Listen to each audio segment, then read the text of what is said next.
Well,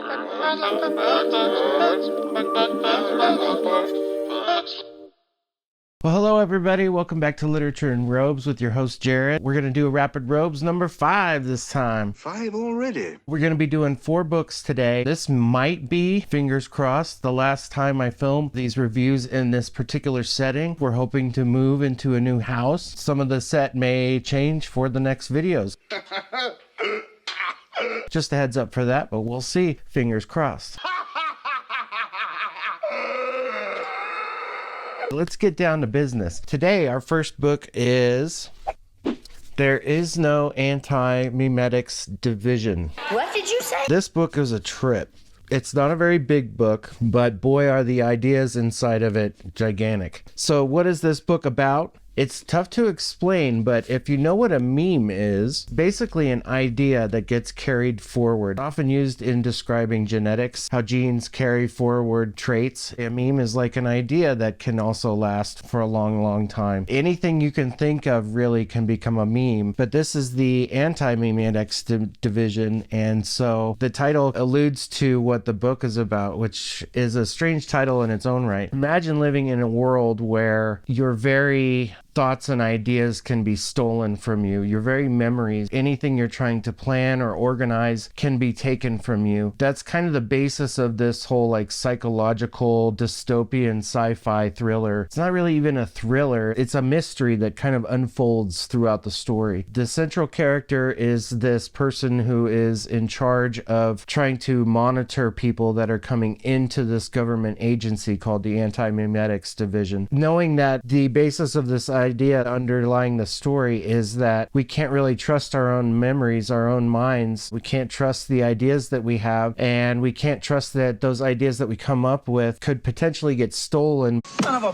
bitch stole my idea! So that's kind of the basis of this story. The plot definitely unfolds before you as you read. More and more starts to settle in on you, but at the same time you get worried that your memories while reading somehow will get erased. So you're very attentive to this, and what's really interesting about it is just picture yourself losing your entire history, your past, or somehow you'll have to rebuild it from something that's been protected but you can't recall from your own short-term memory. Short-term memory loss. It's a fascinating idea. It reminded me a little bit of Jeff Vandermeer's Area X, some of those just really strange, what they call it, strange fantasy, weird fantasy. Boy, is it cool. It's a very far out idea. I thought it was very original. The ideas within it were almost a secret. The title of the book is apt, I would say. But I really, really enjoyed this. This book was written by someone named Quantum, and I believe that they are an online presence. I think that this book was originally made for an online audience and then published into what we have here. I kind of like this. The jacket design is by Michael Morris. I enjoyed this. I'm going to keep this one in my collection. I gave this book a 5 out of 5 robes. The characters were strong because they were constantly working uphill,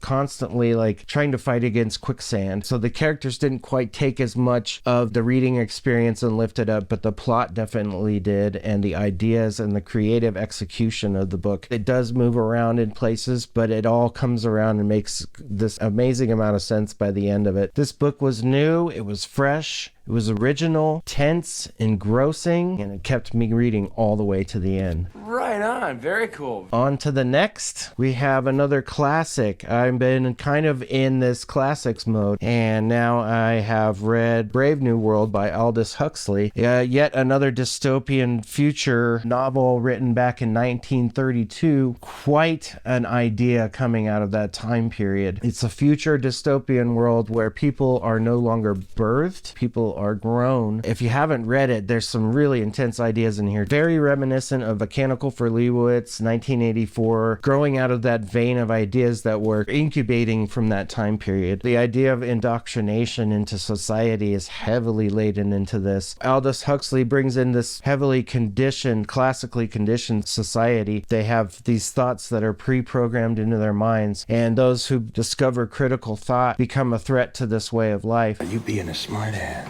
And there's also this sort of ostracized society kept sort of away from this created sphere of existence. There are some themes in this, how much control over humanity and thought can actually be maintained before the whole thing starts to fall apart. Ideas are only as good as those who enact them upon the world. It's just really compelling characters. That was part of what kept bringing me back, even though they were somewhat two-dimensional and not quite three-dimensional, but that's kind of what I think Aldous was getting at, was trying to make these characters flat, and the ones that were more like us, the reader, more thoughtful about what it is we're taking in, were shunned and cast down or cast out. Beware to the thinkers. Look who knows so much. Overall, I really, really enjoyed this book as well. I can't believe it. I mean, I'm getting a lot of Five Robes reads, you guys, because this one got it too. My gosh. But I mean, it's a classic. I can see why it's still being published. Damn! That's good! So on to the next. My last review, I had said that I'd be reading more of the Terry Pratchett Discworld, and Men-at-Arms is somewhere probably 5 or 6 books down the line from Guards in the 41 books of Discworld that there are. And this was the follow-up book to Guards. There's 8 in the series. I wanted to read this one because that's Corporal Carrot, and he was one of my favorite characters from the last story. It revolves a little bit around him, but not entirely. And I think that's part of the beauty of what these Discworld books do. There's no singular character that is the protagonist, because you find yourself rooting for either these group of odd characters who don't have quite a brain. Well, they do, but it's entirely encapsulated amongst the 3 of them. They have one brain. You two are just dumb as a bag of hammers. One of the main characters from the last story is supposed to be getting married. Carrot has gotten a promotion of sorts. This story definitely expands out into the world of the Night Watch, the City Watch. There's some new characters that get added to it. Again, it's another tearjerker. Have you been crying? It's told in this light, fabulistic style, but at the same time, it's rife with modern satire. Everything about this story has creatures from classic fantasy, but he puts them all on their head and makes them all have these personalities that you wouldn't expect. Satire, mockery, buffoonery, still Terry Pratchett parody. He makes fun of it all. And even there's moments in this book where there's like a meta-analysis of the story, like the author is somewhat a character. Oh, he's good. He's good. Terry Pratchett's character work is phenomenal in this. I in fact liked it better than the first book, Guards. In the end, I ended up giving it a 5 out of 5 robes. I am pleasantly surprised with this. I just thought this book was fully pleasing. It was fantastic. So well written. Terry Pratchett makes a distinction of his fantasy out from a lot of the others that I've read, and it's just perfect. Mwah. Perfect. And on to the next and the final book. It is Children of Strife, which is book 4 of the Children series. Children Saga? Children Quartet? I don't know. I think it's going to be more books. Adrian Tchaikovsky is a prolific science fiction and fantasy writer. He has a lot of awards. The Doors of Eden, Children of Times won some awards, which is the first book in this whole series. The premise of this book is humanity has expanded out to the stars. We have come to the point where we can travel thousands of light years away from Earth. Humans are part of the diaspora arcs of humanity going out into space to find habitable planets or semi-habitable planets. What they take with them is the ability to terraform, and they use genetic manipulation, evolutionary cheat codes of the sort to get planets to evolve. Now, if you have read the first 3 books of the Children series, then that should be no surprise to you by the time you get to Children of Strife. And this book moves further on into more of Tchaikovsky's just world-building ideas. He takes this concept of humans being able to evolve a planet. They have obvious power over how these planets become what they evolve to be, and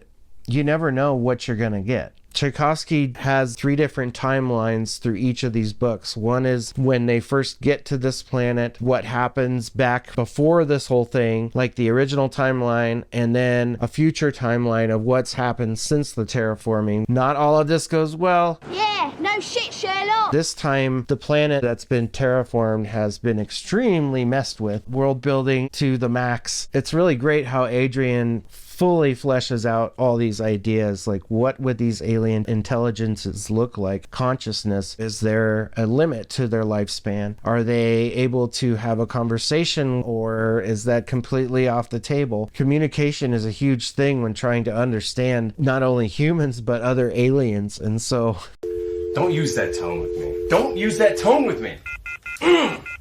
Adrian scientifically pulls this apart, and I think a lot of people that do have criticism of Adrian Tchaikovsky's children's series are that he is very explanatory. He definitely fleshes out a lot of his ideas within paragraphs that don't have any dialogue whatsoever. So they can be thin in the dialogue portion, but it's also sort of appropriate because there is a barrier to dialogue between the species, alien, human, and otherwise, but he pays attention to that. Am I willing to invest myself in his ideas, because these ideas are just unfathomably created. As you can see, there's a theme on the covers.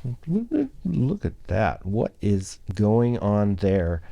Not this part. As you know, guys, by now, I'm a big autograph guy. Go ahead and show you the Adrian Tchaikovsky signature. Wow.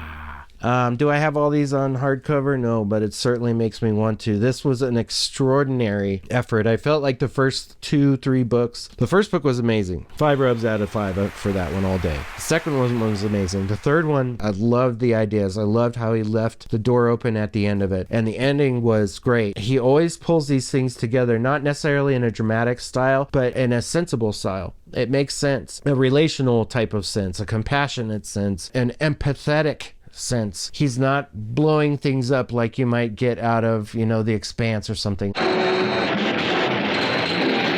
I think he's got a great idea with this children's series, and I think he's probably left it open for a book 5. I did give this book a 4.8 out of 5 robes because, yes, I do think that sometimes his scientific explanations take a lot of energy out of the reader to try and stack all this information that he's trying to give you about the why behind all of these things, understanding the evolution or the processes that go into some of this. It's a heady topic, but it's very satisfying to me as a reader because I like finding out what's in the sausage, the nuts and bolts, and how things are created, and how thoroughly Adrian Tchaikovsky definitely does his research to bring these things to life. Children of Strife, yeah, 4.8 out of 5. But all of these books, a darn great score. I had 3 out of 4 of them were 5 robes. Have you guys read any of these stories? What do you think about the classics, like something like this, or even, dare I say, Discworld is a classic now? Let me know in the comments below. Like, subscribe, and ring the little bing-a-ling-a-ling-a-ling. And remember to keep reading. 5. Rapid Robes 5, yep, that's it. So yes, and it's this year's 5 robe within the Greater Wisp, and so not Terry Pratchett, just total Terry Pratchett. Blah, blah, blah. That should be no surprise to you by the unfathomably creative.